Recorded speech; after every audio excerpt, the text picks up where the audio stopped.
Hello guys, I'm Cambridge English teacher Rory from studentlanguages.com, and if you want to know how to pass part 1 of the B2 First, that's FCE Use of English paper, then keep watching this video and I will show you how to do that.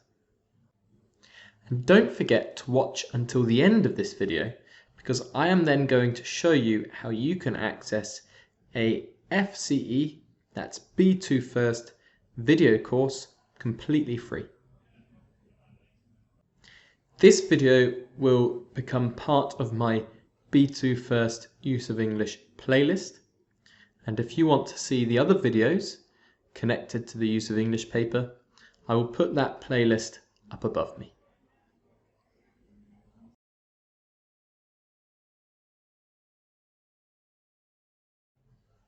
So, this video will have the following format. First, I will show you how to find and access a sample exam paper that you can practice with. Then, I will show you what part 1 of the Use of English paper looks like. I will then show you a page on my website where you can read about this part of the exam and read the strategy that I teach my students to help them pass this part of the exam. And finally, we will look at that exam strategy in more detail. So by the end of this video, you will be able to use my strategy to prepare yourself in the best way possible for the FCE Use of English Part 1.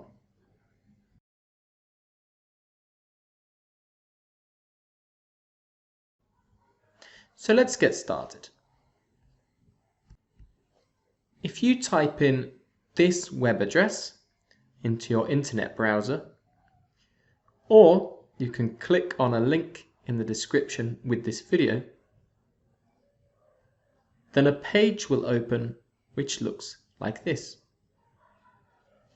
And on this page, there are some instructions like you will see in the exam.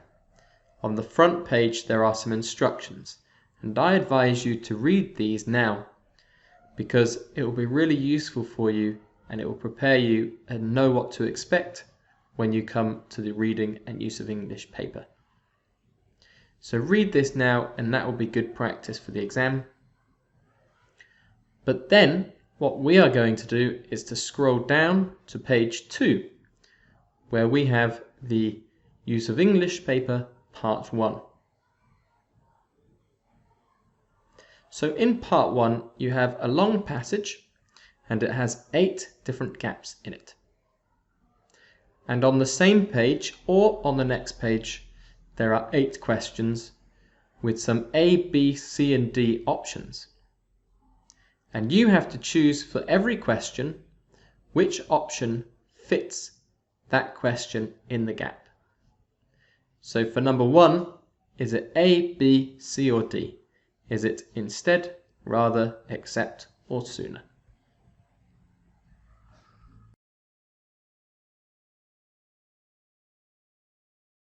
Okay, so now let's go over to my website and you can type in studentlanguages.com/forum, or you can click a link below this video. And when you do that, a page will open which looks like this. And these are lots of discussion topics about the various parts of the B2 First, that's FCE exam. And you can even add to these topics or reply to what I've written or what anyone else has written. But first you need to join the forum, and I will put a video above me showing you how to do that right now.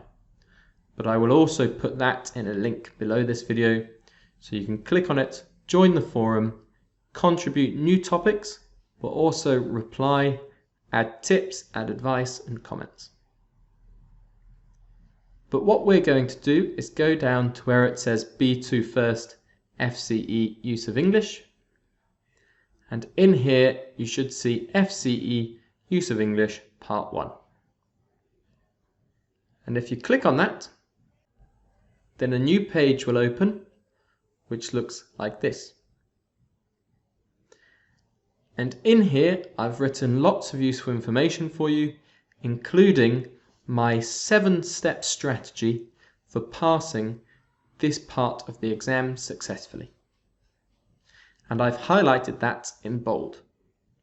So let's have a look at this in a bit more detail.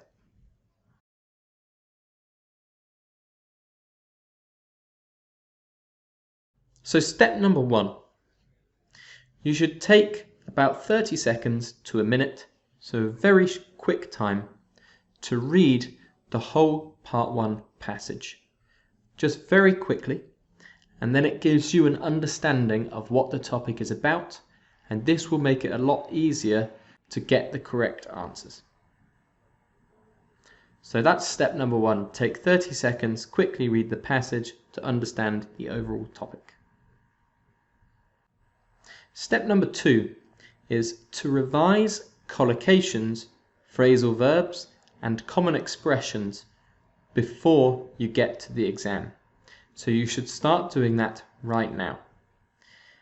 Now, if you get a good course book, and I've put a link to one here for you, the same one I use with my students, you will find a lot of the common expressions, phrasal verbs, and collocations which the examiners will test you on.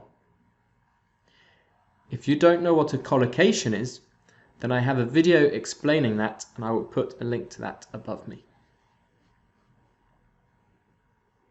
So you should revise these before you get to the exam, and you want to see some typical examples of the collocations you might be tested on, then you should go and look at my full FCE Use of English video course, and I will put a link to that in the description with this video. I really recommend checking it out because there is a lot more advice and information in there.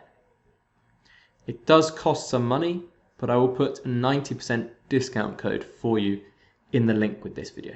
So find question 1, do step 3, step 4, step 5, step 6 and step 7 for question 1.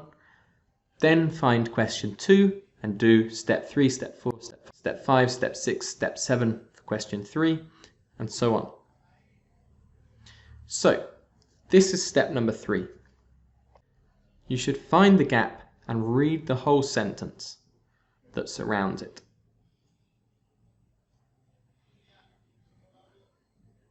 Step number 4 is to concentrate on the words, the few words before and after the gap, and think to yourself, do I need an expression? Do I need a collocation? Do I need a phrasal verb? Step number 5, then what you should do is decide what type of word you need to put in a gap. Maybe it will be a phrasal verb and you need to put in a preposition. But it might not be a phrasal verb, it might not be an expression, and it might not be a collocation. But if you can identify the type of word, that will be really helpful for you to get the right answer. And if you don't know about different word types and how to identify words in English, then you should visit a page on my website called English Word Families and Sentence Structures. And I will put a link to that in the description below, because there are certain endings of words that, for example, let you know that it is a noun and not an adjective. So it's good to be able to identify the types of word, and this will help you to find the right answer. So then step number 6 is to look at the 4 options, A, B, C and D. And then if you think it's option C, for example, go back and check that it fits with your collocation, if you think it's a collocation, or your phrasal verb, or your expression, and also check to make sure it's the right type of word. Because maybe you will think it's option C, for example, but you will realize that actually this word is not used with this phrasal verb, and therefore it might make you choose a different answer. So make sure that the option you think is correct is the right type of word and is the correct word to use for the sentence. Which leads me on to step number 7, which is after you have chosen your word, read the whole sentence again and make sure that the meaning of your word that you have chosen fits with the overall meaning of the sentence.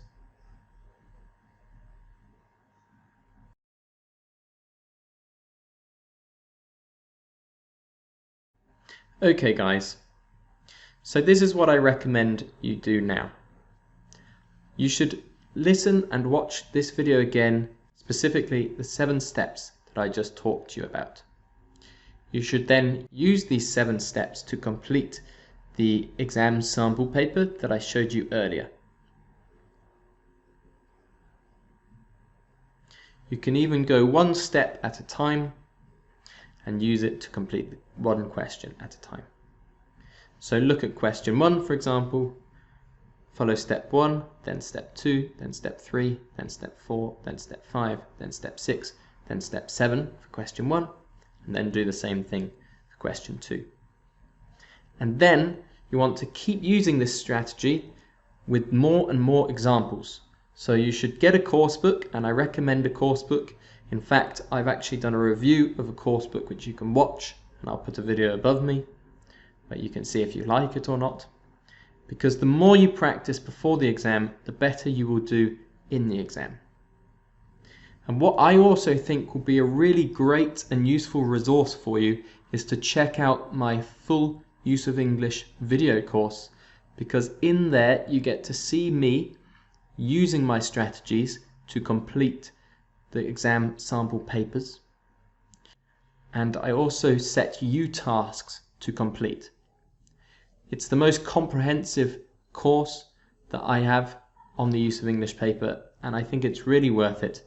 So you should go, there's a link in the description, and you should go and check it out, watch a couple of free preview videos, see if you enjoy it, see what other people have said about the course, and yeah, but I really recommend it. I think it's a great resource, and I will put a 90% discount code in the description for you, as I said earlier.